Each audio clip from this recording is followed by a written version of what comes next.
Welcome back, everybody, to a special Uninformed movie reviews. David is here. Frank is here. Present.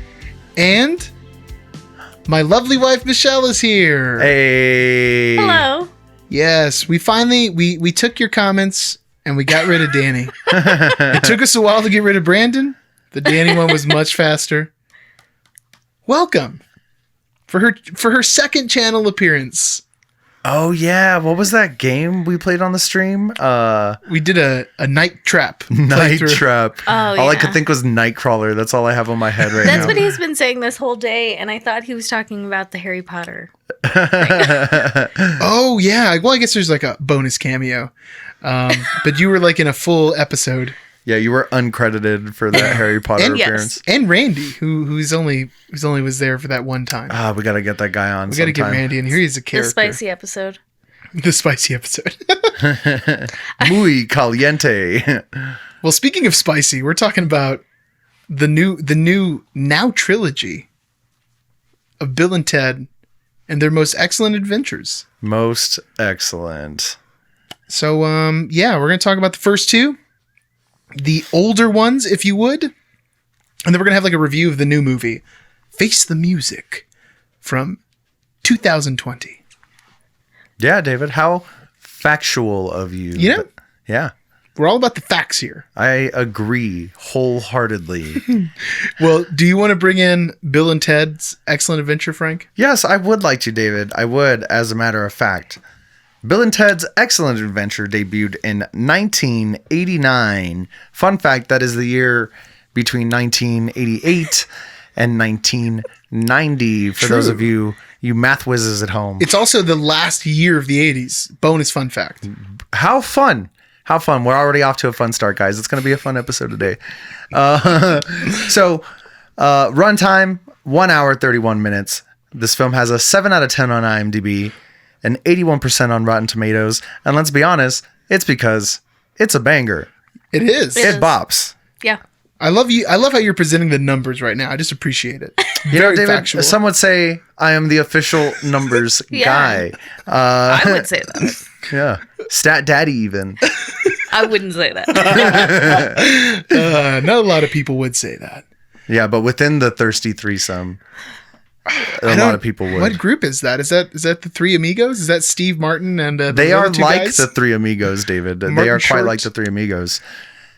$10 million budget, $6 million opening weekend, Ooh.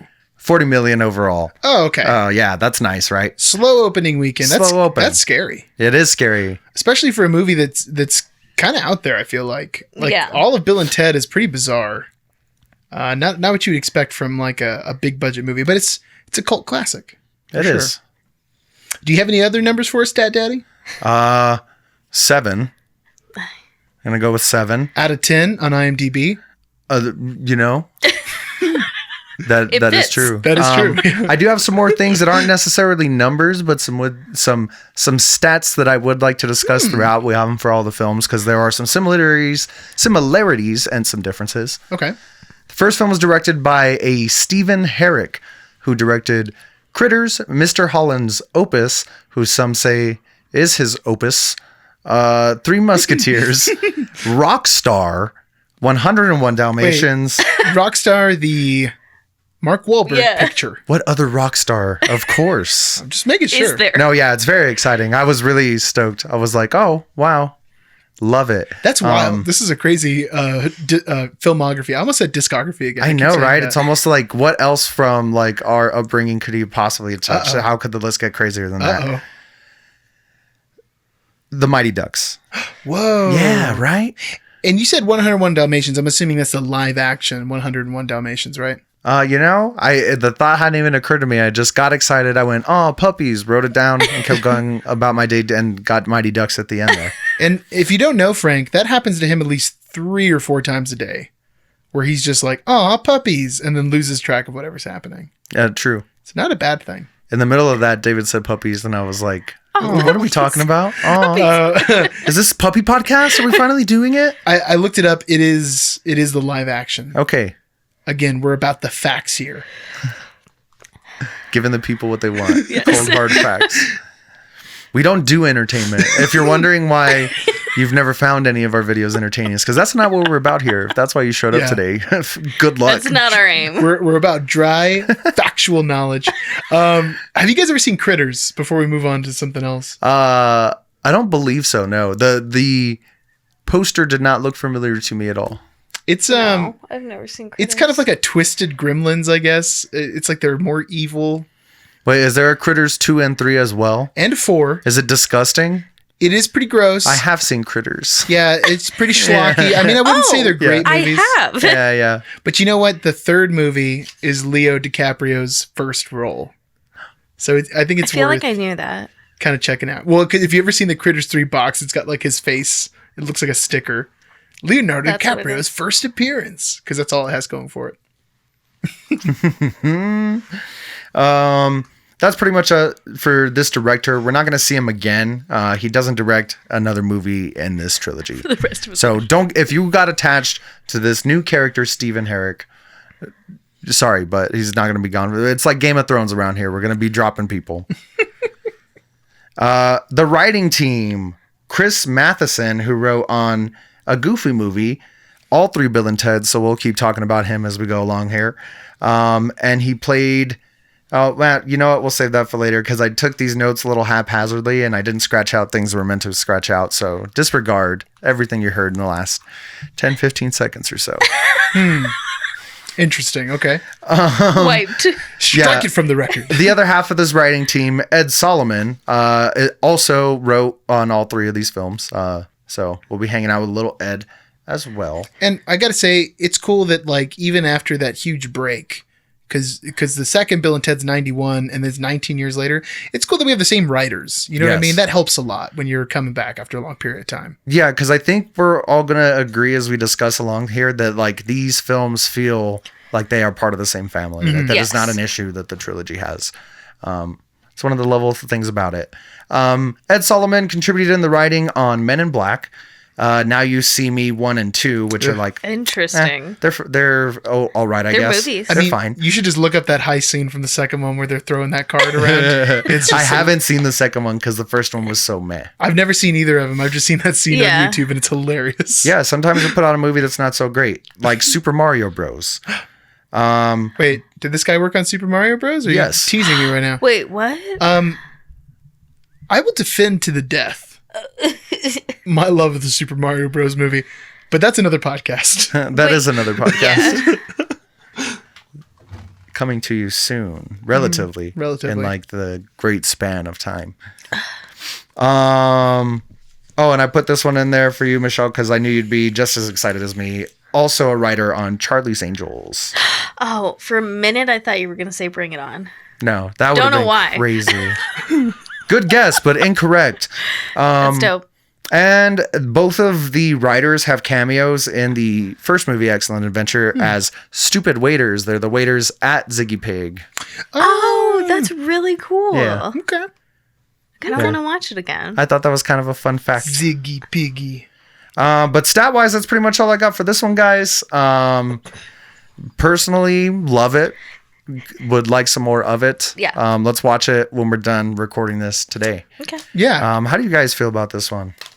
I love Bill and Ted's Excellent Adventure. I was actually going to ask you guys, like, what's your introduction to Bill and Ted? Because this movie I saw, I must have been 8 or 9. Like, I've seen this movie for years. I owned the DVD early on in the movie collection anyway. I've seen it hundreds of times. I just love Bill and Ted. Bogus Journey, I've seen like 4 times.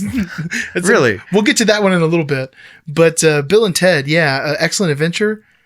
It's awesome. It's awesome. It's I like how, and this sounds so dumb because the characters are dumb, but the time traveling is done pretty smartly to where they set up like rules in the universe and they follow those rules, which is pretty cool. I mean, later on they kind of Yeah. get rid of some of those rules, but when you look at just the first movie, I don't know, it's really entertaining.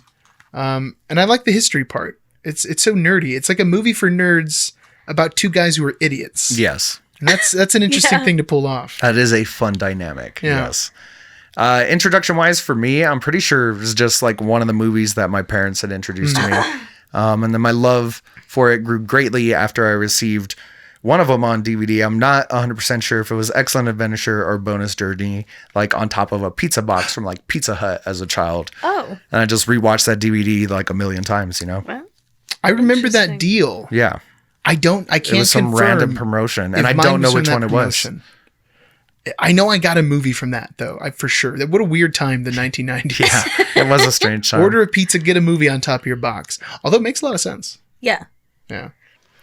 You showed it to me. That's right. You've never Yeah. seen it before, huh? Yeah. But I like it.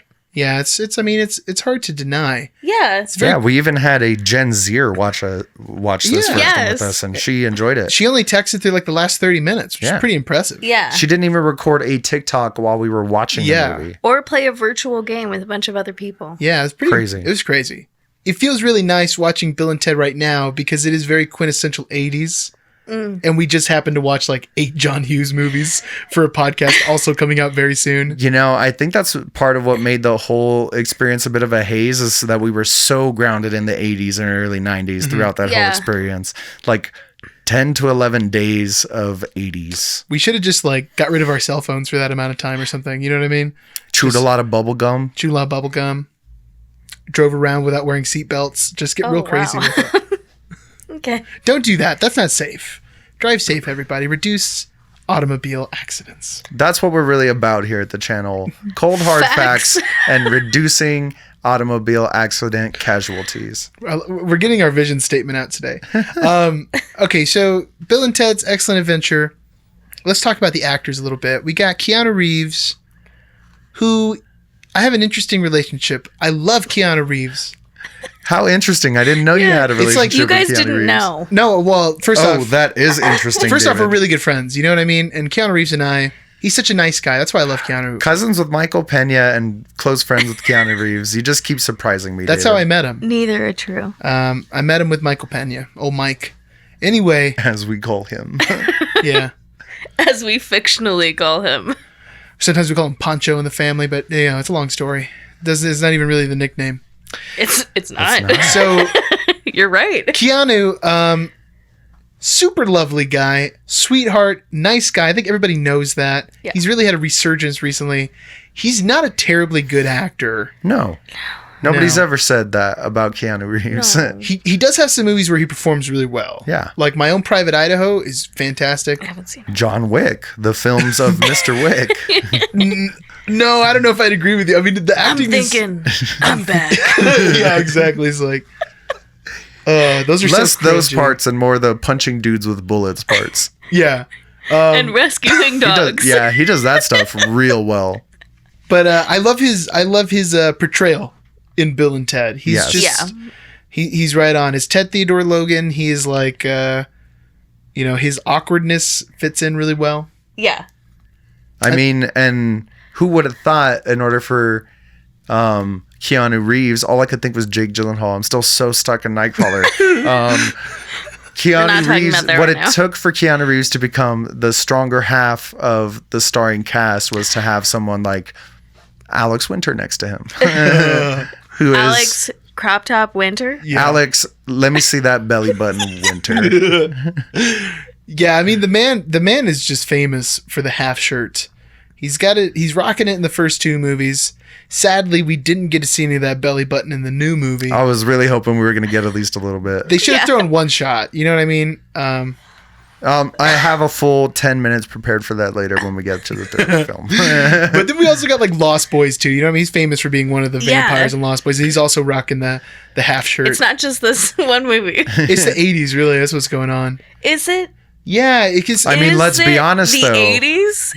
He had some pretty rockin' abs. It's not like he wasn't Yeah. showing anything off at the same time. And that very interesting belly button that is innie, but also in its heart, it wants to be an outie. Yeah, it's pushing. It's Yeah. pushing. He's It wearing. looks like that toy that you turn inside out and the little rubber thing, and then it Pops. he's wearing the same outfit that Lisa has in Weird Science when she shows up. You know what I mean? It's just that he's got pants on. It's not just underwear. Yeah, it's not just underwear. That's good stuff. And then, Everything's connected on the channel. and then we got a good supporting cast too. Although I'd say most of the people in Bill and Ted are like pretty unknown actors, at least they didn't act much more after Bill and Ted anyways. Not anything notable. Maybe they had more successful early careers that I'm not aware of. Point Break. I mean, the most famous person is probably George Carlin. Yeah, it's definitely George Carlin. He's Rufus. And he's not even in it for that long. It's kind of amazing to me that George Carlin's just like in this movie. It seems so bizarre. It was just like the 80s. Like, Yeah. who's a comedian cool who's guy. hot right now? Is there anything about Bill and Ted you guys want to shout out? Like any big scenes for you? Anything that's like super memorable? We're not going to talk too much about the first two because they, Yeah, I feel like at this point, although that is something we are wanting to do on the channel pretty often, just talk about a movie that's been out for forever, but it's Yeah. our channel. What are you going to do? Like, share, and subscribe. That's what you should do. click that bell as well. Yeah, ring that bell. Bing. Think outside the bun. Wow. What? Whoa, not a sponsor. Okay, what are we doing? Sponsor. I honestly forgot a little bit. So what stands out for me, there are a couple scenes that I really enjoy. The whole gag of the boys running into each other at the gas station just after getting the rundown from Rufus and everything. Both the first time with their confusion from the side of the current timeline, talking to them in the future, and then coming back, experiencing it the second time with them having already traveled through time, telling them about their upcoming travel through time, is so funny. It's so delightful. Yeah. That scene always gives me a little bit of like, not a headache, but it's one of those like time paradoxes. Oh. Because when they first meet, when you're in the present timeline in 1988 when the movie takes place, Bill and Ted are like, okay, if you're really us, what number are we thinking of? And then the ones in the future say 69 dudes, and they're like, whoa, what? But it's so confusing to me because like what happened like in that time loop? It's like a chicken and egg thing. Well, like who inspired the idea? They rely on that pretty heavily, like especially in the first one. You know what I mean? That's a mechanic that they like set. Maybe on purpose. Maybe they put that early in the movie intentionally. Yeah, because at the end you get the whole like, oh, remember the trash can. You know what I mean? And then the trash can like drops from the ceiling. Because apparently after the events of the movie, they just go back in time and set everything up. Even though nobody is there to put the trash can on anybody. Yeah, and like there's no trigger for that trash can to fall. Yeah. Yeah. It's not like they hit a cable or something, It just drops. That would have been an easy thing to fix, I feel like. Just a little rope. Anything. Haphazardly tied next to the window. Like a little Rick and Morty like time portal. That's what you have to imagine, yeah. The phone booth is like up at the ceiling and they just dropped it right out of it. There's like a number in that phone book for that exact time just above his dad. Okay, that's one thing that's also like, okay, this just like doesn't work in time travel. The phone book that they use to travel throughout time, there would just be too many possible combinations for the book to be that small. That book's not even that big. It's like the size of a regular phone book. If anything, it's kind of small compared to a phone book. You know what I mean? Yeah, but a phone book has ads. That's true. That's true. This one's like all white pages. Yes. A bunch of numbers. This particular phone book, just like this podcast, only cares about the cold, hard facts and numbers. But then they're not into that. It gets into this because BS. they're also traveling to Poppycock. places, right? They're traveling to places. So you would assume that location also has to be important in that phone book. And then they're also traveling to very specific times in the day, like for instance when they come back and see each other. What if it's like coordinates like we would use, but they're just like read differently? But it's not even that, because later in the movie Rufus says, oh, remember you got to dial the number ahead because it's now tomorrow where you're at. And it's like, oh, you're just adding a number to the... Yeah, that is now weird. This is really going to break it probably down. works like GPS coordinates, you know what I mean? Like That's there's what a I was certain saying. like blah, dot dot, and then at the very end you're like this day, Time. like this exact time. Yeah, and I could get that, but then the digit needs to be like 15 numbers long. Yeah. And in Bill and Ted, it's like the length of a phone number. You need to be like It's hitting so that short. thing. Yeah. So, I mean, obviously, they're not going for, hard sci-fi. No, definitely not. That's definitely not what's happening here. But whenever I watch a time travel movie, it's just, you watch Primer, you watch like Back to the Future or something. Well, I mean, That's what's always going on in the back of my head. Yeah. I'm just trying to figure out, what are the rules? how is this feasible? Yeah. Yeah.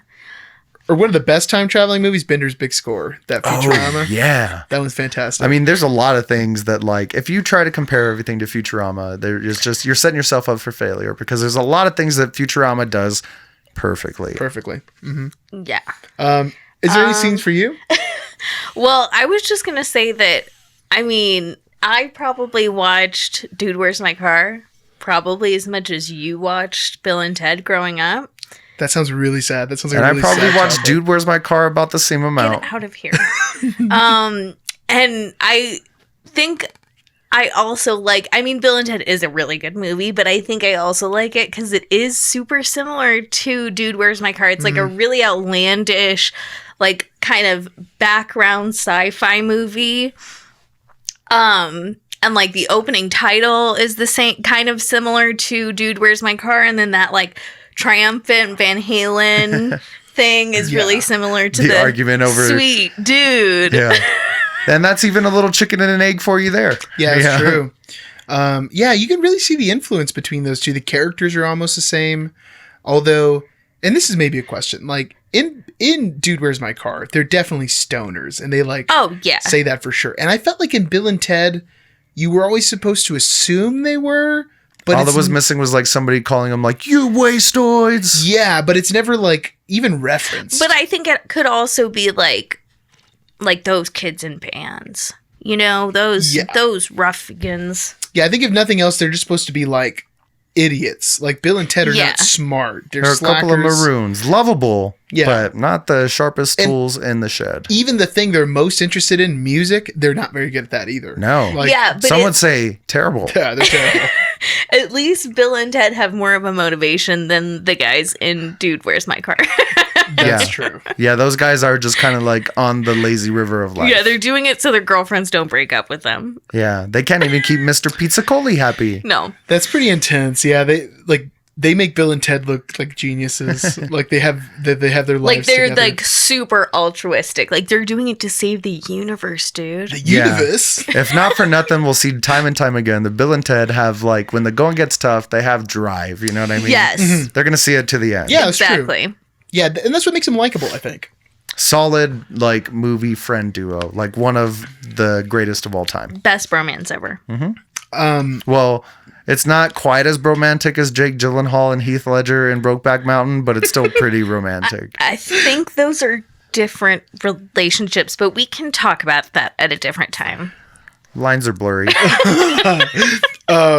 There's a scene I really want to talk about, and it's when they go back to medieval England Oh gosh. and they're having the Star Wars inspired sword fight. And then yes. it's who falls down again? It's Ted. Oh, it's Ted. Ted falls down the stairs, down like a spiral staircase, and then Bill goes running after him. And when they get to the bottom of the stairs, there's like a knight there, and there's like the suit of armor that Ted was in, and the knight like stabs the suit of armor and kills Ted. Yeah. And there's Like he was this- going through a cardboard box. yeah, just whoosh, which apparently is how armor works with swords, like medieval swords. I could be wrong. Well, that's why the tip is pointed. That's you know, why the it's tip's protected pointed. from the side, but It it won't- won't get you with that pointy tip. It's gonna get you. Yeah, exactly. Should have been wearing like bulletproof vests, idiots. And that's what we're here for. We're here for facts. They're lighter. You can move better. We're here for automobile safety, and we're here for medieval trivia. Oh, I mean, it's not a concise vision. Just Really is. We should probably Saying. try and rein it in a little bit. Yeah, I Maybe mean, let two of the ideas go. maybe. But anyways, back to this scene. He's in that suit of armor. We see Ted get stabbed, and then Bill goes all crazy, and there's a fight and everything. And then Ted just like shows up, and he's like, "Yeah, dude, I like fell out of my armor when I hit the floor." And it's like seconds. Like seconds Yeah. pass. Yeah, But I like how they like kind of call attention to it. Mm-hmm. They're like, "This is impossible," but it happened. that thing it's just always driven me nuts. I feel like, did it have to happen that way? Couldn't he have just rolled down? The knight was about to stab him, and then Bill like, tackles the knight or something, and then they, like, That's not. why did we have to do effective as the fake death? seeing your friend die, get murdered in front of your eyes? Yeah, it was definitely very bogus. It was very non-triumphant. To see I mean, that. but as part of that medieval trip and something a little bit more positive of a light, we get the boys being sentenced to the Iron Maiden, at which point they exclaim, excellent. They hit the trademark air guitar, and they're like, sentence them to death. He clarifies because he's like, I really want these guys to know what they're about to face right now. They clearly don't know what's up. that they are in fear. That's very important to me in my job. And that's not happening right now. Yeah. And they just go, bogus. It's so, just one of many charming scenes. And in a weird way, they're like also saying the title of the first two movies. Yeah. How strange is Foreshadowing. that? Yeah, a little Ooh. Historical people in this movie, that's always a big part of the Bill and Ted movies. I mean, in the second one, not so much. They step away from that a little bit. Yeah. Although there are a few historical cameos right at the beginning. But I just really like... And at the end. Yeah, that's true. Right at the end, too. I like a lot of the historical characters. One little complaint I have with Bill and Ted, and this is just like the music teacher part of me. Oh, God. Beethoven's not rude enough. Like, Beethoven is a jerk. You know what I mean? He should be like how Napoleon is portrayed in the movie. Yeah, he was way too willing to help. Yeah, he was like, oh, sure. And then, like, I don't know. And it also bothers me that dude at that piano store gets mad at Beethoven for rocking out on the piano. Playing. And bringing a crowd, and people are, like, crowding the store. It's like, this is good business, man. As somebody who works at a place that sells pianos... Well, you know what? At the beginning... If Mozart came into Guitar Center... At the beginning... Well, if it was, like, honestly, if it was a dude dressed like Mozart, I would just let him do his thing. Because, one, that's hilarious. Two, he might be crazy, you know? And sometimes crazy people stab you. You don't want to mess with that guy. They don't pay me enough to confront the guy dressed like Beethoven. But You're I not ain't that getting guy from stabbed Cheaters. for nothing when I'm on the clock. Not today. Not never. Mm-mm. It's amazing. But yeah, that stuff's really good. That whole mall thing's really good. All the Napoleon stuff with the younger brother. Although... that works really well. Yeah. I mean, you're talking about inaccuracies.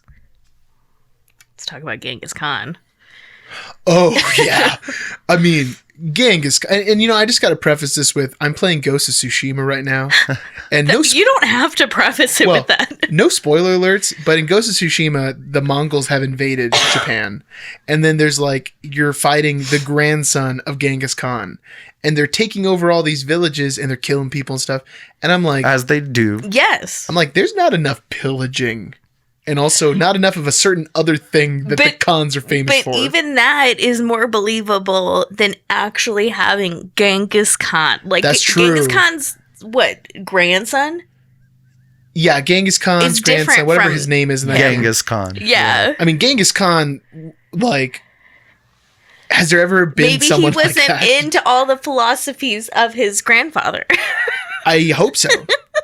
But you know, Genghis Khan was into all the philosophies. Genghis Khan's very progressive grandson. Yeah, like this version of Genghis Khan was very well behaved the entire time. And I get that, like, it is sort of a kid's movie. It's like a youthful movie. So you can't get crazy about that. But then also at the same time, maybe don't pick Genghis Khan. Exactly. Yeah. It would be like if you had Hitler come back and he was like doing like a shtick or something. And he was Napoleon. He just like is painting the whole time. If you He's doing Ziggy Piggy. Yeah, if you replace Napoleon with Hitler, it'd be like, what is going on? Of course, I don't know enough about Napoleon history. Probably you could probably say the same thing for Napoleon. Although he is a jerk. He's like the rudest one of all the famous people in that movie. Yeah. I don't know. But he should be, shouldn't he? Yeah, he should. Well, yeah, that's like the gag. I mean, and it Genghis plays Khan pretty well. should be, right? Yeah. But you would think he'd be the rudest one. Yeah. Once he got his hand on that baseball bat, it would have been game over for all those people in that mall. It's probably just because for some reason Genghis Khan was just a smaller role. You know what I mean? We didn't highlight him as much. He was just like really one of the backgrounds. Or maybe he's just shy because he didn't have his boys with him. You know what I mean? He's all by and there's himself. like a language barrier, which has to be barrier. like a little bit, you know, it's hard being an immigrant. People Yeah. should like take it easier on them. Yeah. That's what we're here. No, I'm just joking. Is there anything else you want to say about the first Bill and Ted? Oh, I did want to say, because the first ones were... No, that's the second one. Never mind. I'm going to hold that. I'm just going to double check some notes here, just super quick, just to make sure. I'm sure there's something about this. Oh, you're good. I just want to take a second and talk about maybe the grossest thing that I've ever brought up on the channel, but that is the song in Bill and Ted that we get the montage to at the end, where the lyrics of the song are, 2 heads are better than one. It's double the pleasure, baby, triple the fun. Yeah. It made me uncomfortable. You just need to dissect those lines. You might think like us at the beginning, like, oh, well, this is just a song about two brothers. But no, things go downhill pretty fast. And then they play the song through the credits, and you get like the verses. And it turns out they are brothers, Yes. which makes the whole song Even worse. even worse. But it's also not just like a case of like us being disgusting, right? And the artist having good intent. You know what I No, mean? this Like is- misinterpretation. The innuendo is hard, Please. and it is very, very clear. It is. That's And I feel like it's a bit too crass for this movie, man. it's a bit too crass for life. Like I can't understand how this is like a mainstream song. It's like, are you sure this isn't really a Steel Panther song? Like, I know they do. That's what it should be. It sounds like a Steel Panther song. Yes, that's what it should be. It's yeah, a lot of 80s hair metal, It obviously. is a shocking song. It's a incredibly weird choice to make for the end of a very fine film. Very nice movie. Very nice and wholesome movie. Yeah, and on the other end of this film, and of course I'm referring to the beginning. Of course. The end, if you're rewinding. Yes. The end if you're rewinding, period. Yeah, if you're rewinding the VHS before you return it to Blockbuster. The opening, like the intro, where that weird like gem, like crystal thing just floats down real Yeah. slow. It's kind of like a faux James Bond intro or something. And then it like never comes back again. Like, what is up with that whole intro? Like, what a weird way to start a movie. I feel like. Well, first it's like 80s movies went hard with the intro. Yes. It's like you're going to watch this slow intro. Like a modern audience isn't ready for that. If you have a little kid, it's going to feel weird, I bet. But I always assumed that was supposed to be part of the future, which, let's be honest, the future in Bill and Ted is always so ambiguous. There's really nothing clear to be said about it. We don't know what's going on. We just know that they love their music. Yeah. And it united the universe. Yeah, to line the planets. Yeah. The last, and I just want to mention the gag with Missy, Hey. Bill's stepmom. Yeah. That's really funny. The like minor Oedipal complex thing. It's like creepy, but not totally a technical foul, and that's why they get away with it. No, you and know I what also mean? like that he like acknowledges like this is not okay, and I don't understand why it's happening. Yeah, it's an internal conflict for sure. It's something he's struggling with. Yeah. Yeah. So and this is important because this is going to get confusing as we go through these movies. Yeah, there's a reason I wanted to establish it now before I forgot. Yeah, the first one, Missy is married to Alex Winter, Bill S. Preston, Esquire, Winter. his father, who is a teacher. Cannot confirm. I'll be honest with you. I'm I pretty don't sure he remember. is, and I think I read it somewhere. David, I you kinda can't just thought he was a assume that professor. everybody's a teacher because you are a teacher. I don't, Sometimes, Oh wow, look, another teacher. yeah. Sometimes I'm like, you're a teacher? No, I'm just joking. That's terribly mean. But I yeah, thought he was a professor for some reason. he seems education-y. I feel like I read Yeah. it somewhere. Maybe I'm wrong, but she's like barely out of high school. They make a joke about when we were freshmen, she was a senior. And we asked her out to the prom. We asked her out to the prom. Yeah, And she used to like babysit them Yes. when they were like 10. Yes. that's pretty amazing. So that means what, 4-year difference? Yeah. Which makes her like 21, the character. Yeah, that's about right. Yeah. I'm pretty sure that's how math adds up. And it's funny to me because this is 1989. I guess this is like 5 years after John Hughes or something. I feel like John Hughes would have made this way creepier in one of his movies. Oh, It would have felt definitely. way more inappropropriate. Where in this movie, it feels like It they're doesn't definitely. feel that weird. But I was also thinking, like, you wouldn't have this storyline now. No. Well, You would do something I don't like know. still weird with it. Weird, but definitely not like. the storyline today would be like that Rick and Morty episode. It would be there's 2 Rick and Morty references. It's because we're watching Rick and Morty right now. But it would be like, oh, he's our companion. You know what I mean? There'd be like a younger person and an older married couple, and that's the joke now. We've invited him into our home. Yeah. Polyamory. That's what Yeah. we moved on to. Exactly. Yes. That's where we're at now. That's the joke. Yeah. Well, that's nice. Let's kick it on over to Bill and Ted's Bogus Journey, the sequel Kick it, Pele. from 1991. The first movie's about time travel. The second movie's about death and the afterlife. Ooh. Now, if only we had someone who had the numbers written down and the stats about this movie. Frank, do you know anybody for that? I might have. Is Danny up? Everybody calm down. He's in a different time zone. Leave the man alone. He has to rest sometime. He can't just give us all the numbers. Bill and Ted's Bogus Journey followed the 1989 original and 1991, a mere 3 years later.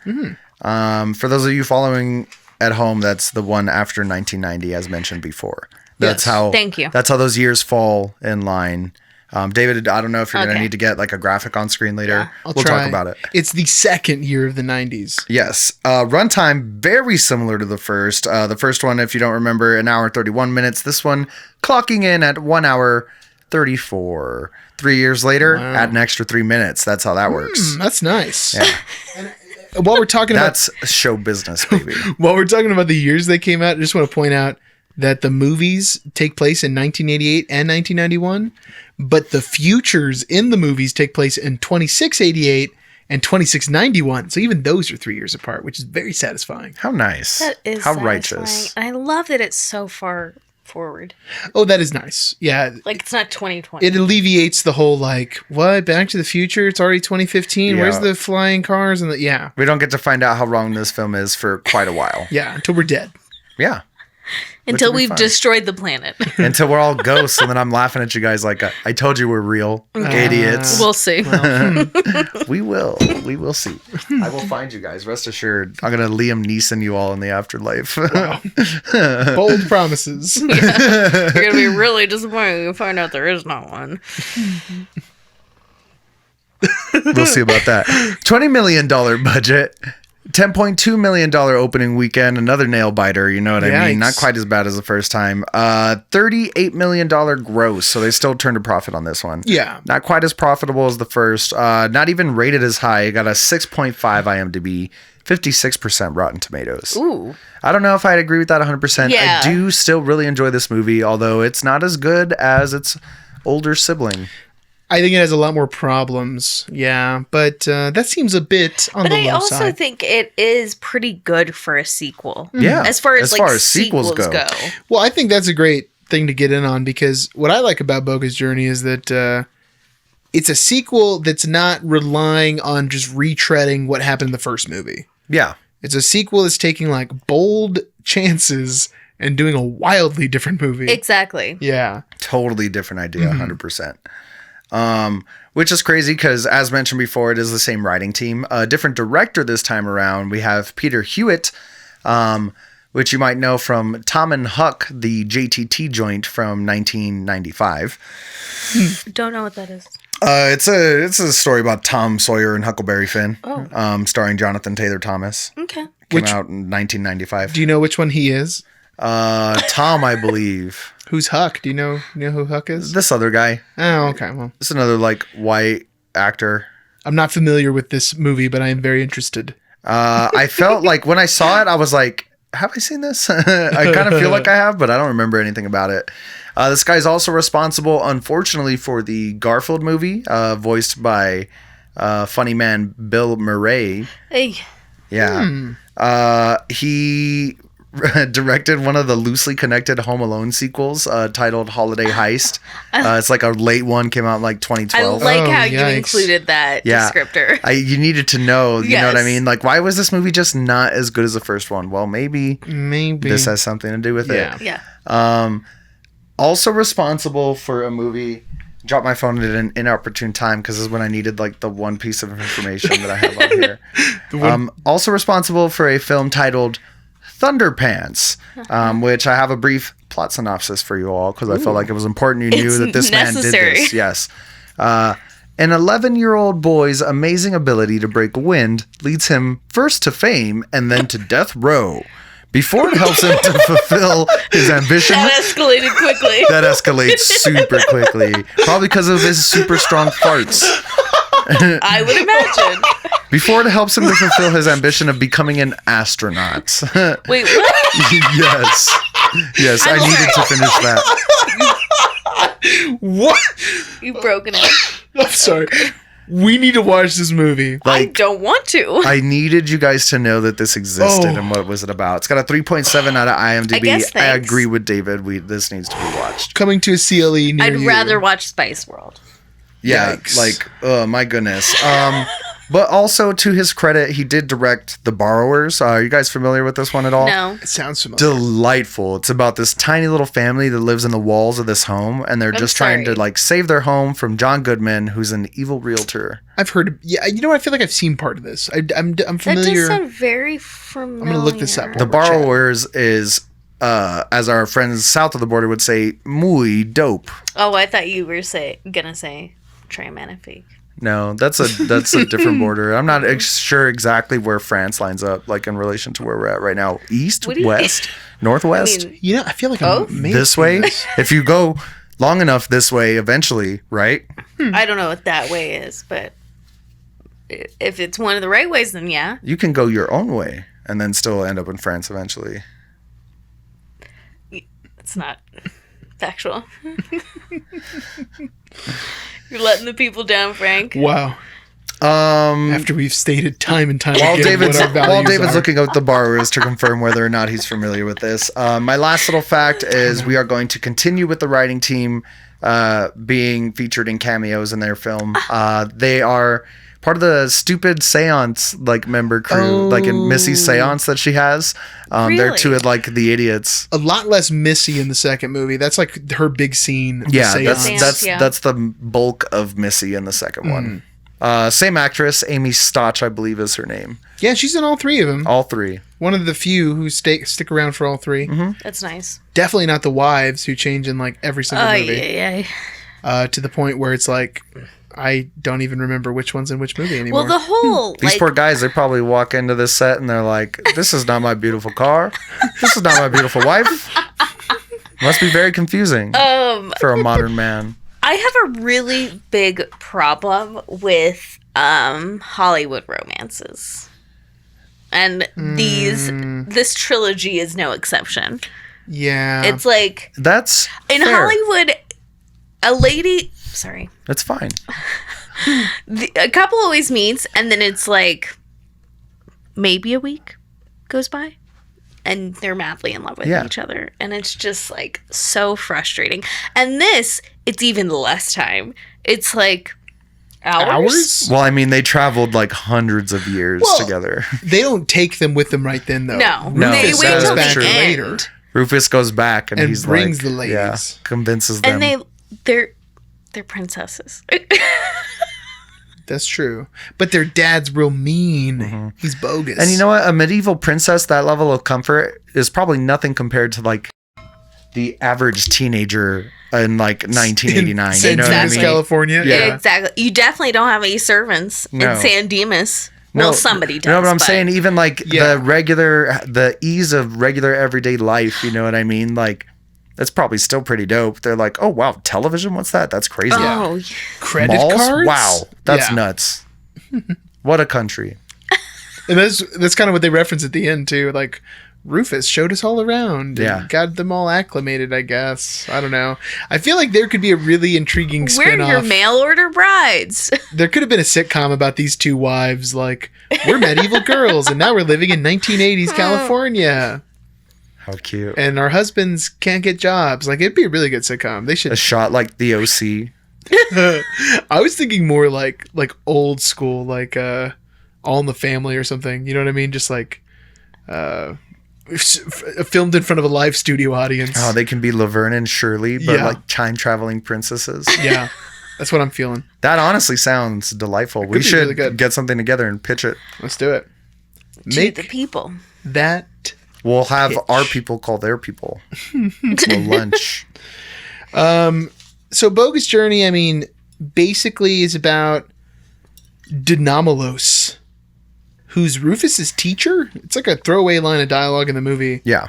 And he's the baddie. Classic kung fu sensei facing off against the prized estranged student.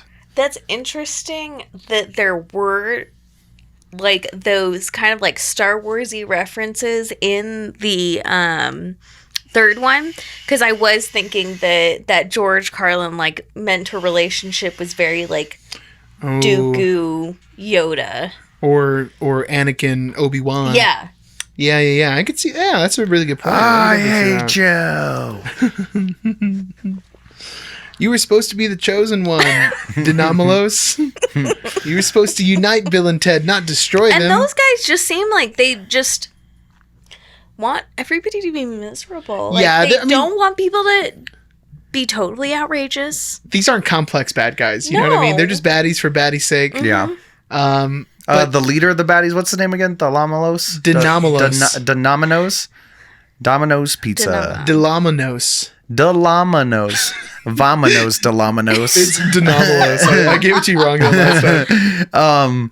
He is Hans from the Mighty Ducks. That's pretty exciting. I was pretty excited about that. Also, his like henchmen, those weapons are super whack. All those crazy big weapons. And then you build a future weapon and you only fire it like one time. Like, come on. Yeah, that's true. You're only going to fire it the one time. That's pretty lame. And you know what? The future clothes in general, they're pretty weird in the first one. I feel like they're super lame in the second one. But I like how they update them. Yeah, like it is nice that the fashion changes for sure. Yeah, it's not just, they didn't like, let's get the set from the first movie. But you know what? The clothes in the second Bill and Ted isn't half or even like a quarter as upsetting as those terrible accents in After Earth. I don't know what you're talking about. Michelle skipped out on that. You're very lucky. You weren't there that day. Yeah, I didn't go with you guys. How nice. That was a rough day. It looked like Garbaggio. We all got a little bit closer that day because of the trauma that we shared. Yeah, for reals. Like flashbacks sometimes of After Earth. If we ever do an M. Night Shyamalan movie ranking, I don't know if I can do it. I might just rank it. We'll just rank it last. Well, it's like, it might be better than Lady in the Water, and that's the messed up thing. It might. I don't remember being nearly as upset in Lady in the Water. At least Lady in the Water was easier to laugh at. It might be But better you were than younger. The Happening. Maybe You know what I mean? had less expectations. That's true too. But anyway, back to Bogus Journey. Yeah. So Bogus Journey, Denomalos hates Bill and Ted's music. They want to get rid of them. So he creates robots of Bill and Ted and sends them back through time to kill Bill and Ted.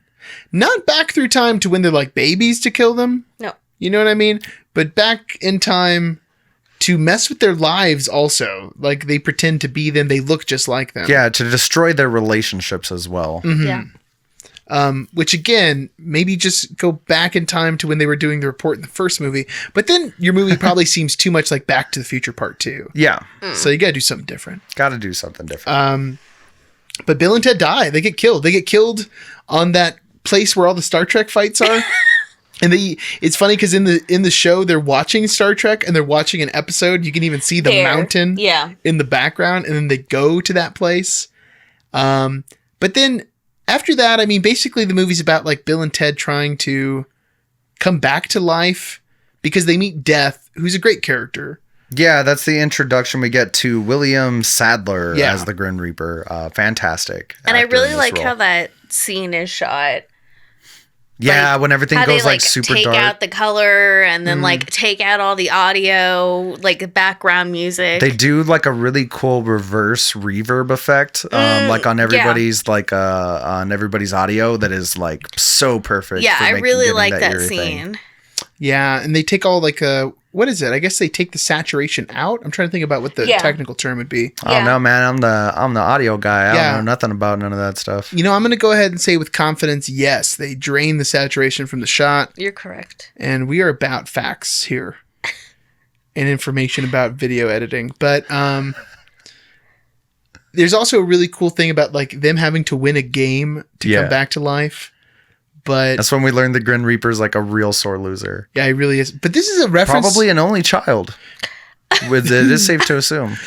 Let's come. Yeah, I would hope so. I don't know what his siblings would be Michelle, try not to be such a sore loser right now, okay?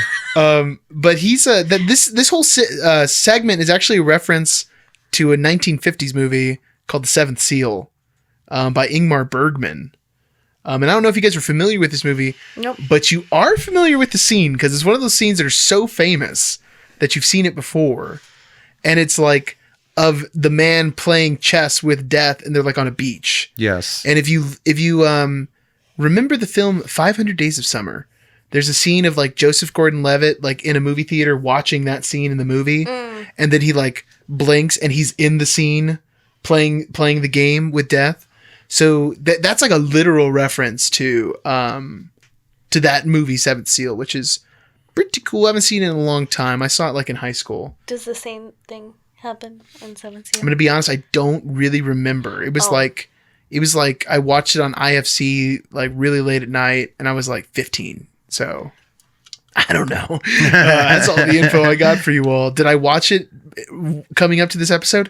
No, because I just watched 8 John Hughes movies in 10 days. So, My goodness, yeah. yeah. I don't know if I could watch a movie. Good thing I just have to watch another movie for a movie review and an entire season of a series. Yeah, right. Yikes. Lots of watching, but what are you going to do? Who watches The Watchmen? Hopefully you like, share, subscribe. Also, great TV show. Yes. So, Bogus Journey. Yeah, I mean, I at the risk of running through the entire plot, like, just real quick rundown. They eventually get the help of death. They go on crazy adventures, go through several levels of hell, make it all the way up to heaven, meet the smartest scientist in the galaxy, Station, which was really excited about, knowing like Michelle hadn't seen this for the first time. I started to tease like things might be getting real weird real soon, because like that is a weird choice as like a creature. It is. To have like, I love the dynamic of Station being this creature that splits into two for smaller tasks and then splits and then like merges into one giant creature to like use its strength or whatever. Even cool. if they do it at like times that maybe don't make 100% of sense. Yes. I mentioned that would be really cool dynamic for like an indie game. So if you're an indie game developer out there, please give that to me, because I don't know how to do that. You're way smarter than I am. And I would like to do that with my thumbs, please. Oh, that would be fun. That would be really fun. Yeah. And I mean, eventually they save the day, you know? Yeah. Well, yeah, but the Station thing is weird, but the thing that's even weirder for me is the robots that Station makes of Bill and Ted. I really don't like them. This is like, I love the robots. This We're is where going to diverge a little bit on that this point. is where the movie loses me a little bit. Like the whole like them in the van with the robots and getting the plan and Station's there. I'm like, this is getting so bizarre. I think that might be part of the reason why it's not as favorite. It goes really out there. It feels like a runaway like train cart. You know what I mean? Like it picked up too much speed and it can't be stopped. And then when you think it can't be any crazier, the end of the movie is like a battle of the bands, and Primus is there. Yeah, there's like, come on, like I know these guys are supposed to write a song that unites the whole world. But you tell me they're gonna be Primus at the Battle of the Bands, especially when they're like just up and coming? Like, get out of here. And then we hear their song too. And let's be honest, it's not as good as My Name Is Mud, which Primus just finished. Ooh, David, I know how much of a stickler you are for like people's techniques on classical instruments and movies, so it must be like terrifying for you to watch Death playing that bass from this, like plucking the strings from both sides at the bottom of the neck. That is like one of the worst fake instrument playings ever. After we watched that movie the next day, I just kept thinking about it. It disturbs me. Didn't even notice it. You know, maybe there's a circumstance, but I can't imagine making a bass line where you're just plucking two open strings. Like, let me just hit E and G, because that's what he would have been hitting. Mm-hmm. This is going to sound good. Nah, it really isn't. It's going to sound really bad. I feel like the song isn't My Name Is Mud in Bill and Ted's Bogus Journey. It is. You are correct. It is not. I'm not sure which track it is, but it's definitely not My Name Is Mud. I think it's Tommy the Cat. Could be correct. Yeah. I don't know. Correct me in the comments if I'm wrong. Just one last thing I want to say about Bogus Journey, so we don't go on too long, but at least for me anyway. For Bogus Journey, I love that at the end of the movie, in order to win, they have to use time travel to practice their instruments. Yeah. Yeah. There was no magical way to get out of like, how are we going to learn how to be great rock stars? It was eventually they had to put in the time and just practice their instruments, and that's how they became really good. Yeah. I do love their style updates when they come back. I love that they have like children at this point. Like they have 2 sons named after. 2 sons. Yes, that is very important to note. They have 2 sons, Bill And God, I'm pretty sure I wrote them down. Oh, you know what? I did write them down, but over here on this page. No, you know what? We'll get to that important detail later. Okay. But they do have 2 sons. They name them after the other adored friend, which is super cute. Yes. That is that's very cute. adorable. Yes. And yeah, they win the battle of the bands. Yep. Mm-hmm. They do it. One thing I really do like about this movie is the actor who plays Ted's dad. He has to do like interpretation of, or what's the word? Impression. Interpretive dance? Are you thinking of an interpretive dance? No, he used to do an impression of Keanu Reeves at one point because Keanu Reeves's ghost possesses him. Oh, yeah. And I just really enjoy when people can pull that off well. And I think he really did. Like, Yeah, it wasn't super cringy. No. It's pretty funny. We were just talking about something where someone had to play another character. Maybe it was Umbrella Academy. Maybe it showed up in season 2. It might have been. I feel like You I get was, that whole Klaus Ben thing going on a lot. Yeah. That's what it was. It was when Ben takes control of Klaus in season 2. Yeah. Which I feel like is easier because Ben's not like a super complex or like flamboyant character. You know, Yeah, he's just yeah. like kind of sweet. Yeah. He's a sweet boy. Oh, he is. I mean, I wasn't as blown away by that performance as I was by Ted's dad's Yeah, it's so performance, like you know? how loose his body got. You know what I mean? He Yeah. really plays with it. He does a really good job. Yeah, he That is like fun. really gets into it. And I I was- really like it. I was telling Danny when we were talking about Umbrella Academy, my favorite one of those circumstances is our favorite not a girl, Janet from The Good Place. Yes. That episode is incredible. I mean, what I always think of is 2 guys that grow in a pizza place, but you know, that's just me. But no one else is. Nope. And she does mean she is literally always thinking about it. Yeah. Yeah. All right. Well, we should get on to Face the Music. Yes. Yeah, it's time to face the music, y'all, and we'll start by facing the numbers. Oh God. Oh yeah. What happened here? Yeah. What did happen here? I'm very curious. So, it came out in 2020. For those of you at home, that is this year currently.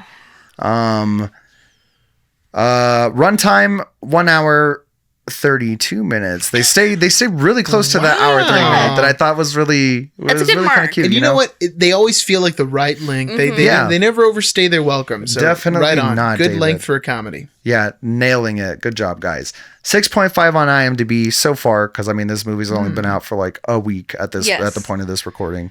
81% on Rotten Tomatoes, which That's pretty good. I feel pretty solid about that. Yeah. I would fall pretty close there. Yeah. $25 million budget. Obviously, these are super early numbers. $1.1 million opening weekend, which was like this weekend. Yeah. Overall, since this weekend, $1.2 million so far. Box office. Part of the reason, if you're not up to the current events, there's most places are shut down. You can't go anywhere. You know what I mean? You have to rent this thing at home, which is probably going to hurt the numbers a little bit. Wait, why is everything shut down? What's happening? Something about like What's going on? the elections. They're trying to cheat Trump out of a thing. Oh my and God. Get it's out a of whole here. thing. Get out of here. I just want to be really clear that I was being sarcastic. I'm kidding. That if you've ever noticed the troll Trump doll in the set, it is there ironically. Yeah. Not Trump supporters on this channel. I really want to be clear about that right now. We do not condone that. Thank you. Back to your previously scheduled broadcast. I'm glad we have this all in here. We're really letting everybody know what we're about today. Yeah. So what did you guys think of Bill and Ted Face the Music? I liked it. Yeah, I really enjoyed it. Just a couple quick facts. Really quick. Gonna run through the last stat really fast. Oh, no, One or I two God, more you stats. I cut you off your interrupted stats. I am sorry. so sorry. I'm so sorry. I took all these notes and it is what it is. I put in all the effort. I got to do this. Yeah. We're going to stay in fashion of getting a new director for this one. This one is helmed by Dean Parasot, who did like episodes of a bunch of TV series that we all know and enjoy, i.e. Monk, The Tick, Curb Your Enthusiasm, Modern Family, Justified, Santa Clarita Diet, and films such as Fun with Dick and Jane, Red 2, pretty okay. But Galaxy Quest.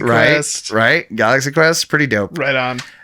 And this one, we're going to get our writing duo, Chris Matheson and Ed Solomon. Matheson as the ugly demon and Ed Solomon as stupid demon when they're running through hell. And they're the two guys. They're the ones who Yeah. are like, They're like, enjoy your visit. Those are our writing team. nice group. Nice group. Nice group, group. Pastor. I love that, man. Yeah, that's a super cute little Oh, scene. did you see that?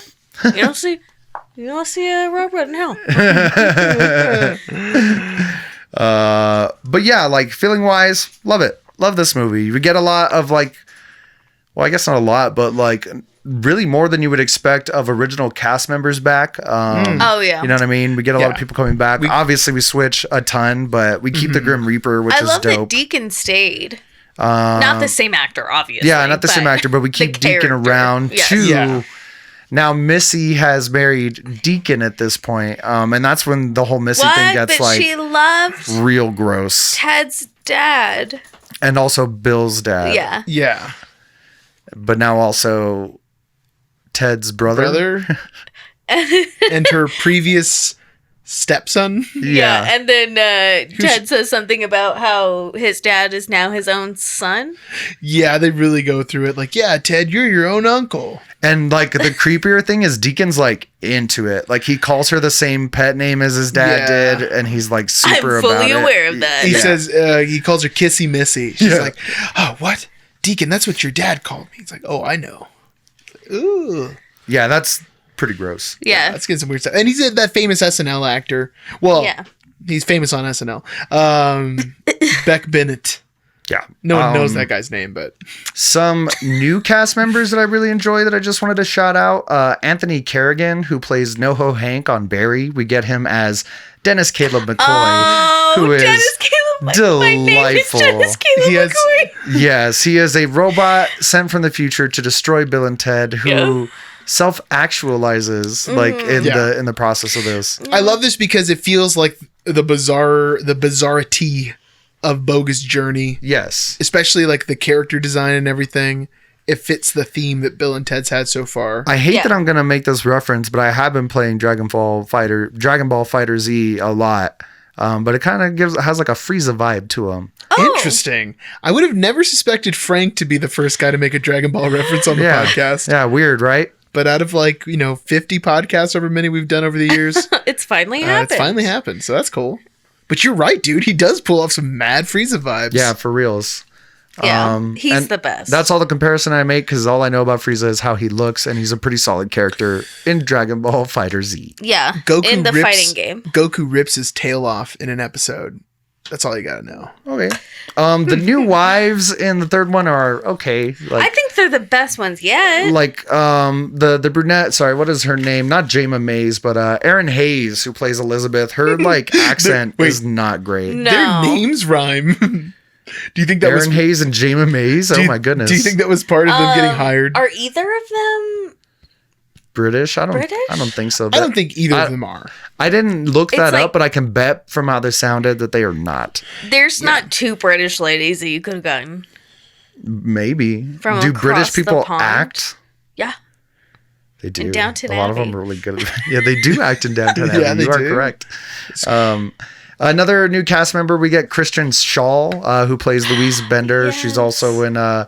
She plays what is her name? Sarah Lynn in BoJack Horseman, like the little Oh, girl. yeah. I thought you were going to say Stalker in Flight of the Conchords. Oh, yeah. Also Stalker in Flight of the She'll forever Conchords. be their number one fan. Yeah. She does really good as Kelly. Yeah. Who else? William Sandler. We get back also. We get a guitar singer cameo, which I had feelings about. There was yelling. We don't have to get too into it. Yeah. It was just surprising It was product uncomfortable. placement. Sometimes when you're in your own time, you don't like to think about work, and you think you're having a good time watching Bill and Ted's, and then boom, Look at it. work. They hit should you? they should have sent out an email so I knew what to expect. A should've- trigger warning? They should have sent you guys like a lanyard or something, or like a T-shirt. Something. There's a giveaway going on right now if you guys want to sign up for it, but that's a whole nother thing. But is it a Bill and Ted want to. giveaway? Am I going to get in trouble for saying that? Who knows? Nobody watches this anyways. We'll be all right. Definitely not anybody from the corporate. I was joking. Actually, the CEO is your biggest fan. This'll be Whoa, Japinga. Interesting name. bogus. Yeah.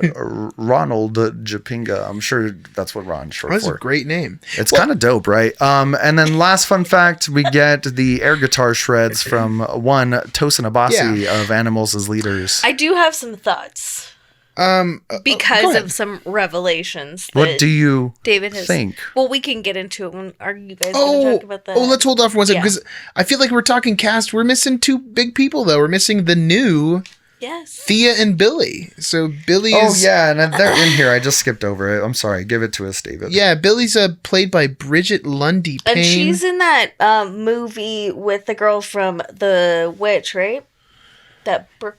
What was that movie? I don't know which one you're Where talking they about. kill her Midsommar? stepdad? Oh. Half-breeds? Throw Mama from What the is train. She's not in Half Breeds, but she was in that film Bombshell, which we watched recently, which They is Live? really good. Oh, really? Yeah, Bombshell is really good. Yeah, Bombshell's really good. But then we also have Samara Weaving, who I gotta say, guys, I love Samara Weaving. Amazing. She's I definitely thought she was the better of the two, but I was telling David that the Billy, Yes. yeah. This got confusing for me. yes, it got very confusing. Yeah, Thea is Samara Weaving. Yes, Billy does a very, very good Keanu Reeves impression. Yeah, Billy does a better Keanu Reeves. No, sorry. Billy does a better Ted Theodore Logan than Keanu Reeves does in this movie. In Yes. this movie. In this movie in particular, because Yeah. it feels like he doesn't quite fit the role anymore. No. Keanu anyways, but Samara Weaving, yeah, I also preferred her a little bit, but I think I might just be biased because like I really Yeah. liked Ready or Not. I loved her little stint on Ash vs. Evil Dead. She's only in there for like a Oh, couple yeah. episodes, but it's good stuff. And she's in a couple other movies too, so a couple that we need to watch. But anyway, I thought they both did really well. Yeah. I think they have good chemistry, like the two of them together. I think it's kind of funny that they're like also aimless like their dads, but that they're actually really smart. Yeah.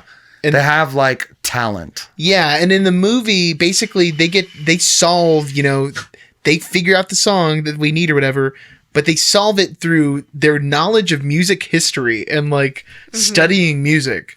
Whereas Bill and Ted have never studied anything. No. So Well, I thought it that was seems pretty like cool. maybe like with their daughters being so interested, they have become a little more like musically intellectual. Like they Yeah. knew that theremin lady. Yeah, true. Yeah, it's like true. at this point, Bill and Ted's musical horizons have broadened Yeah. for sure. Yeah. You know what I mean? And it's been what, like 30 years. They so just they've had haven't time. yet delivered 24 on the years, song that David. will unite humanity. Oh, you're right, 24. That's the cast pretty much. I mean, you also get a Kid Cudi cameo, Yeah, I was gonna say Yeah. Kid Cudi's also there.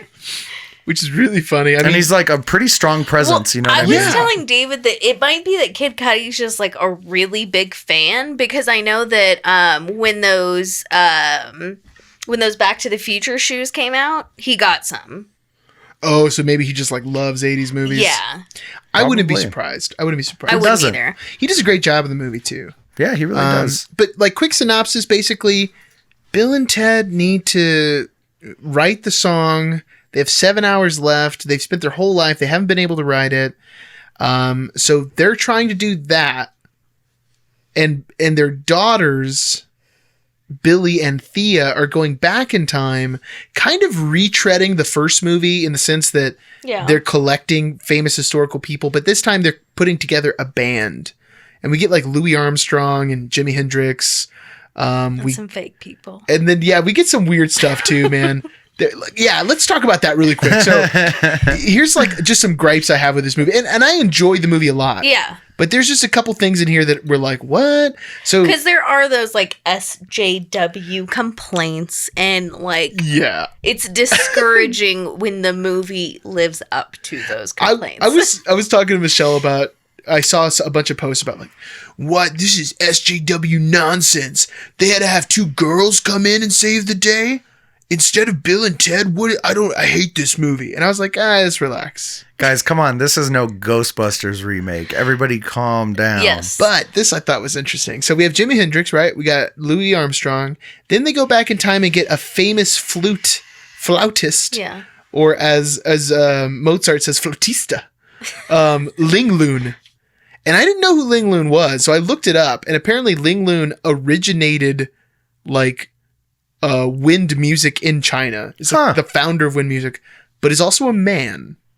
So it was kind of interesting. But it's like mythology. Yeah, it's also like a mythological person. It's been so long that... But it's always referred to as a male character. Yeah, and I was like, interesting. Maybe these SJW complainers might have a point. But then I was like, oh, wait a second.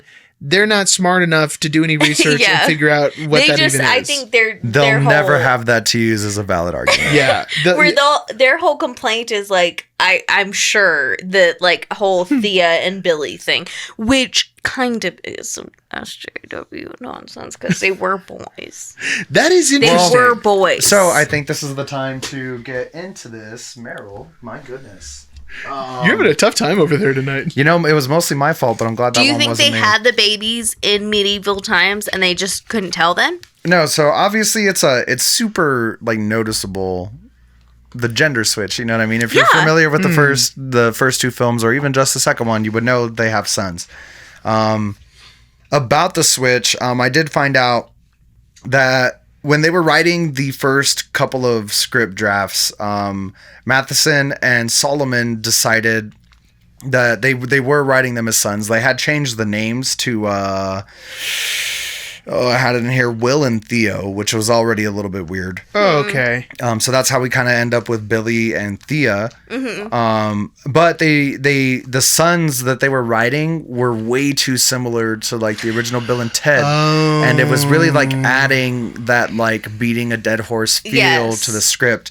At this point, they were super stuck. They didn't know what they were going to do until one of them posited. And they don't remember which one who was like, what if we make them daughters? And it kind of just opened the floodgates for them. It gave it like a much more different vibe. They got their own identities a little bit. They were their own characters at that point. Yeah. And they were able to like finish banging out this script.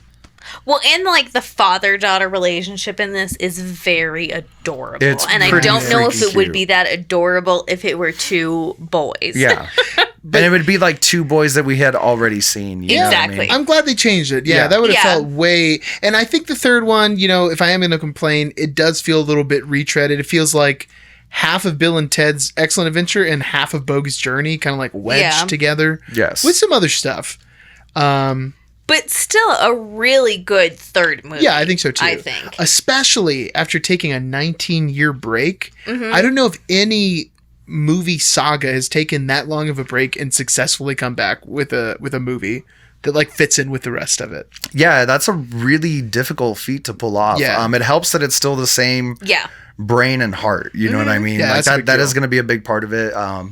If you're gonna like ride something out, whether it be financially or labor of love, like at least keep it, have the same heart. You know what I mean? That's what we loved about it. Mm-hmm. And I'm really glad to see like that delivered. Like I was really nervous about this release. I didn't watch any trailers. I didn't want to read anything about it. I just wanted to like watch it fresh, and I was pleasantly surprised. You know, I had a really good time. I had a really good time too. Yeah.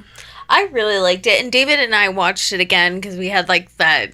Hey, you had 48 hours to watch it. Exactly. And unfortunately, I think the worst part of the movie might be Keanu Reeves. Like, yeah, he is off-putting. That whole scene. Spoilers.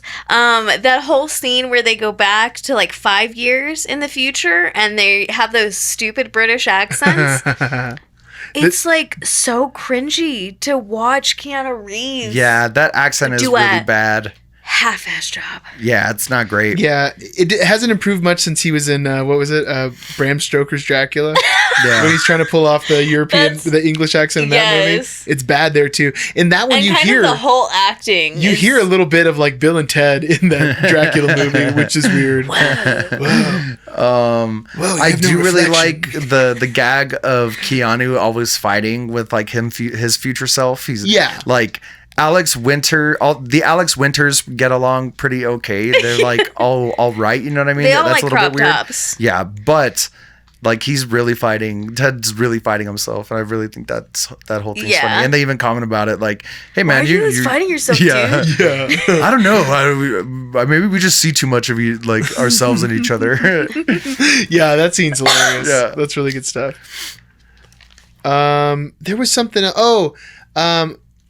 Back to the famous people real quick. There was just one thing I wanted to say. Yeah. So then you got Mozart too, right? Mozart is fine. Also, just quick, music education shout out. He was also mean. The big three composers, the big three orchestral composers: Bach, Mozart, Beethoven. The ones that you all had on your what is that, Lisa Frank binders? Yeah, in school. exactly. Arguably the most three like common names that everyone knows in classical music. They're in the Bill and Ted trilogy because Bach shows up at the beginning of Bogus Journey when they have that metal guy too. Who's the guitar player that shows when up? George Carlin is bringing all those famous people. Yeah, they have one of the class. guys from Faith No More, the Faith No guitarist More, from Faith that's No who it More. is. Yes, who's an android. Who's in it because he does the station, which also Kid Cudi does too. So he's an android. So he's an android, I guess. But anyways, I just thought that was funny that they recognize all three of the biggest composers in these movies, and it's always like some German white guy. But anyway, the weird one is, it's Grom, the prehistoric drummer that they Yes. find. Oh yeah, that is Who's super a lady weird. too. Yeah, but it's like, how did you guys? Okay, first off, how'd you even know? How'd you find this person? Well, Ling Loon knew. But how did I Ling guess, how Loon did know? Ling Because Loon of know? From Twitter? yeah. What? She And found then- out about it on like a Uber fax on her Instagram. It's like, no, that drum set doesn't exist. No, there's no way. Why didn't you just go back and get David Grohl? Like, you already got him as a cameo. There should have been a scene where they got That would have Grom, been cool. and then Grom like gets frustrated and just like breaks everything. They're like, we Yeah. need to get someone else. Who Wait a second. understands what we're talking about. Let's get Dave Grohl. Because nobody else here speaks the same language as us. Yeah, exactly. Except for Hendrix and Louis Armstrong. Yeah, let's the point should be made again, not hard sci-fi. Like there's a No. reason Yeah. this movie has an 81% and not a 90 something percent. Because Yes. it is like silly. It's like not very not silly. a thinker. It's not, you're not gonna get like, it's funny to compare like the dialogue that Kid Cudi's spouting off about these really like, who knows if any of that stuff meant anything. Yeah. Yeah. Versus a I movie. do like that. Yeah, versus a movie like Primer, where like that dialogue's so Oh. thick, and you're like, man, I'm pretty sure this is actual science. Maybe Like, this is next pretty time crazy. I watch this, I'll understand some of this. Yeah. Like, maybe Kid Cudi needed to be in Primer. You know what I mean? ooh, That's what we needed. that's what that movie was missing. It was missing Station. Let's be honest, that movie's perfect the way it is. It is. I You're just right. wish it was filmed on a better camera. That's the only thing I wish about Primer. Yeah, It just looks so It looks so low budget. I wish those guys had more money. it looks. I'm sure they wish too. Yeah, it looks like 28 days later, but not on purpose. Yeah. Okay, so there's one thing we talked a little bit about the inconsistency with the daughters and the sons. Yes. This movie totally breaks down all of the time travel from the first movie. And it like completely rewrites the rules where I was struggling to try and figure it out. And I basically was just like, there's no explanation. They just changed it. Because in this new one, it's like, there are multiple, what did they say? There are multiple There are timelines. infinite timelines with infinite outcomes all happening at the same time. Yeah, Yes. which And is- that's not ever brought up before this. And you can do that. But in the first movie, it's very clear that there's one timeline, and that's the reason they're able to pull all these shenanigans off. Yes. So that's a little frustrating to me. I wish they had written it in a way where at least the time travel rules were the same. Yeah, almost nailed it. You know what I Yeah. mean? They almost Yeah. stuck the landing. That's just like a little bit of a wobble that's going to hurt your score a little bit. Yeah. Yeah. One thing I love though is this prophecy of the song that's going to unite it's like, yes, it's a little dumb that Bill and Ted have to travel through the quantum realm or whatever.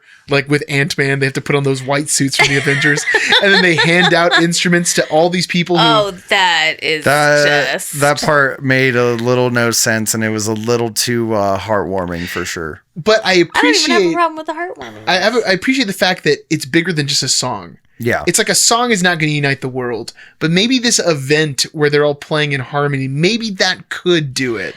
So I appreciate that, but you had the perfect observation about this. Well, it's like I was telling David, like, if Bill and Ted gave me a violin, I have no musical experience. Let's be honest, they're giving you a tambourine, Michelle. Or if Bill and Ted showed up right now, right? They show up and they hand us instruments because the song's going down, and they give me like a trombone. I'm gonna be like, well, sorry, dude.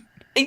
Like, you don't remember from like the little bit of trombone you had to play in school? That wasn't one of the instruments you had to hit. well, I did in college for a little bit. I mean, I could make a sound, but I couldn't play a song. You know what I mean? Yeah. Or not a good one. Not anyway. like a song that Anything. you've never heard before. Yeah. And it's funny because in the movie too, they're like, oh, it's in C major and it's 116 beats per minute. There's like a line about it.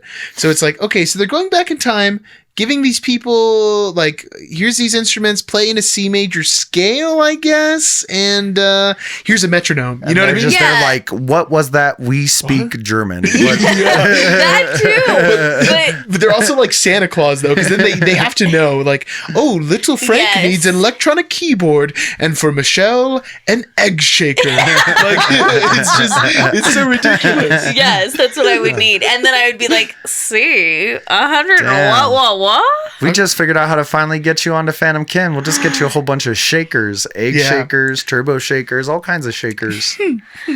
I think everybody's okay. We'll probably be all right. I have a distinct memory of seeing a band where this guy had a shaker and he was going hard. He was the hardest Well, you guy in the gotta. song. Saw them live, Yeah, it was right? at the Percolator. I do remember that. Dude, that guy was going It was so before hard on I the had shaker. known you, and we figured Yeah. out that we had both seen that show. How weird. Yeah. How weird. Like pretty close to when we met, too. Only like a Yeah. couple years off. Yeah. Anything else from Face the Music? No, I mean, like, we are hitting spoilers for sure, but I don't want to give away the whole, No. like, I don't know. Shebang? I don't Yeah, think we the have whole to shebang. either. Because it's, like, fresh. Like, you should Yeah. watch this movie. Like, pay the money, watch the movie. It's And, delightful. I mean, it's kind of like obviously it's not as good as the other ones, but it's like it has the same vibe as the first two. It's like funny movie, kind of sci-fi, is gonna stretch the limits of what's really feasible, but overall it's gonna be a pretty good movie. I would just have to say, if you do watch the new one, you have to watch the other two. Yes. Not just the first one, Absolutely. but both of them, because Yes. it's not going to make sense. Uh-huh. Because there is, like, Especially with continuity, you death. know what I mean? And Yeah. it's really, like, if you liked the first two, you will like this. If Yeah. you didn't like the first two, you're not going to like this. No, you're don't not. even bother. Um, Don't waste your $20. Yeah. that's pretty much. I mean, that's pretty much all I have. There was one other thing I wanted to say, but I'm at a loss for words today. It's late, so yeah. I mean, and let's be honest too. This is a bonus episode. You know, Yeah. these people are already getting more than what they deserve. Even though here at David Oh, and Frank and gosh. Beans, we believe you deserve the world. Oh, I love this. All I was gonna It's what we're all about here on the channel, David. All I was gonna say was, if I was personally gonna rank this movie, I'd probably put it ahead of the second one. I like the first one is like the gold standard for me. yeah. But I really, really like the new one. And the second one's great too. And Maybe- the girls are great. Yeah. Yeah, like the daughters, they're fantastic. Yeah. They do a great job. Yeah. I would even accept like a spin-off like about those two. You know what I Yeah. mean? Like they're that good. And I was kind of feeling that too. I was like, are we gonna get a Damn, get the Bill and Ted cinematic universe going. the Billy and Thea's Most Excellent Adventure? I'm down. You know what I mean? Yeah. I'll order some Pizza Hut. Get that Yeah, DVD why sent to not? me. What a beautiful note to end on. Yes. Well, we're gonna do a special bonus Peeps and Predicts. Yeah, let's go. What a Okay. fun little exhibition match. So Peeps and Predicts, and I'm gonna hand the Predicts to Michelle. This is a segment if you're Oh, unfamiliar welcome with to this. Peeps and Predicts, Michelle. What do I yeah. do? Your first P&P. So we take real and fictional people, and then we have a hypothetical debate, and we're just going to argue about it and try and decide who is the winner in these very special predicaments that Michelle has. So first, I have the peeps here. Uh-huh. Are you guys ready? Yeah. I'm super ready, David. We have Bill and Ted Aw. versus Wyatt and Gary. Oh, what another delightful duo. Already have my answer. And if you're not familiar, Wyatt and Gary are the pair of geeks from John Hughes' Weird Science. If you'd like to know more about this film and the films of John Hughes, check out a delightful podcast episode told by the folks over at David and Frank and Beans on Uninformed Movie Reviews. Yes, they are a sponsor. Okay, so what's our predicament for these groups here, these pairs? This predicament is which set, I guess, of these peoples would vote for Trump in 2020? Oh my. Oh, we got a re-election question. And my vote is Wyatt and Gary. You know, Obviously. I was gonna say I think they're most like those guys could be affluent young boys, Republicans. Yes, They're growing up in those giant John Hughes houses. Yeah, those like giant John those two Hughes kids these mansions. days would be those little teenagers wearing MAGA hats, dude. Yeah, Yes. or they're like a Brock Turner He'd almost. be like that little boy getting yelled at by the Native Americans. They'd be super like into like the whole QAnon thing.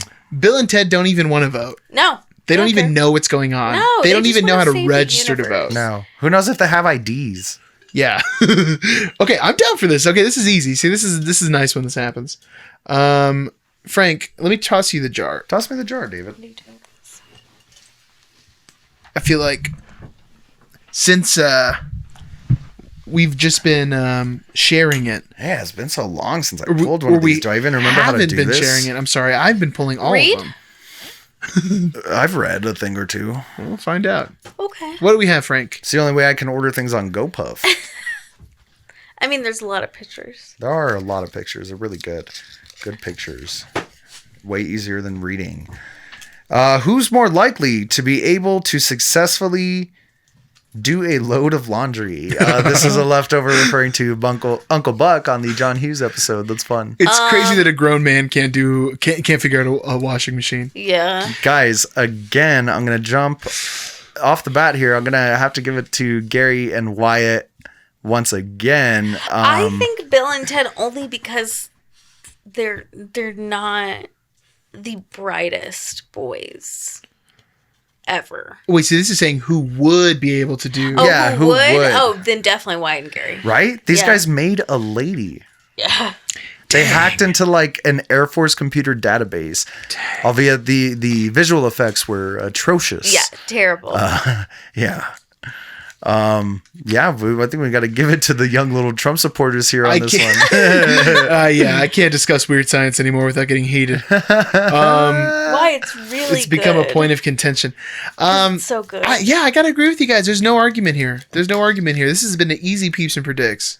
Yeah, something tells me that flannel shirt that Alex Winter has tied around his waist hasn't been washed in a long time. Oh, Yeah. definitely not. He doesn't have a mom. Oh, Well, he has a mom. But She's pretty hot, let's be honest. she's not a mom. it's weird that he just calls her mom. But Yeah. yeah, we got to give this one to Wyatt and Garth. We're not going to have a Wyatt and Garth. I keep calling him Garth. Wyatt and Gary. We're not going to have a championships. This is a bonus episode. This is just a bonus peeps and predicts as well. So I hope you enjoyed maybe the shortest peeps and predict segment. That of was a all pretty time. quick one, honestly. Yeah. Like It's like, oh, well, obviously these people. there are some things probably that Bill and Ted could do better than these two, but probably Yeah. not a whole lot. These guys honestly would probably come out on top on most predicaments. Yeah. Let's I be think so. honest. Yeah. So any final thoughts, any final words before we click stop on the record? No, I mean, if you're not familiar with Bill and Ted, honestly, give it a shot. I feel like it is super dated, but timeless in a way that you don't necessarily have to be from that time to enjoy it. I feel like that's something I've been saying a lot lately the past 2 days. But for reals, highly recommend. Check out the work of TikTok influencer Mary Marek, Yeah. or her full legal name Meryl Marek. That's not If you true. wanna be proper about things. I mean, you say you're about the facts. I am delivering cold hard facts here. Michelle, thank you very much for joining us today. Yes. Do you have any final thoughts about the series? No, I like it. Very That's nice, it. concise. Yeah. I love it. I'm just gonna say, if you like today's podcast, just follow us on your preferred podcast platform. That could be Spotify, that could be Apple Podcasts, that could be YouTube. That could be a cassette tape that I'll record them onto if you'll send me your personal home address. Sure. These men are liars. And no, I'll do it. And that's pretty much it. Party on, dudes. Party on. Excellent.